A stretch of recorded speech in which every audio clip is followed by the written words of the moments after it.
Muslims, from Adam down to our own time.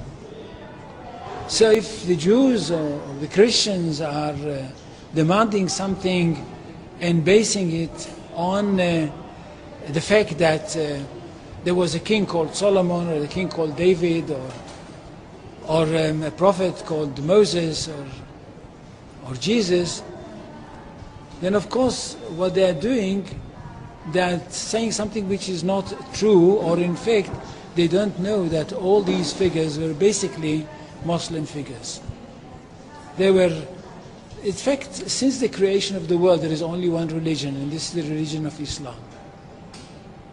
So if anybody says, look, there is a place which is connected with Solomon, and that's the place where the Temple of Solomon stood, a true Muslim would tell you, yes, absolutely right, but don't forget that Solomon was a Muslim, and David was a Muslim, and Abraham was a Muslim, and Isaac was a Muslim, and Jesus was a Muslim.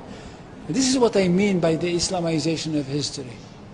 And you can understand that through Islamization of history, you've got Islamization of geography. Anywhere which was connected with these people, or with these prophets, which were all Muslims, becomes a Muslim territory. And therefore, when Islam was not in that area before Muhammad came to it, but it should have been there. In that area, I mean in the Middle East or other parts outside the Middle East, which are now Muslim parts. Any place like this had to be freed, not to be conquered, had to be liberated.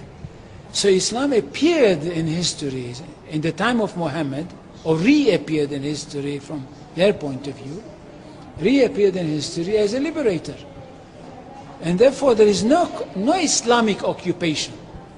If somebody occupied anything, it would be always somebody else, not the Muslims.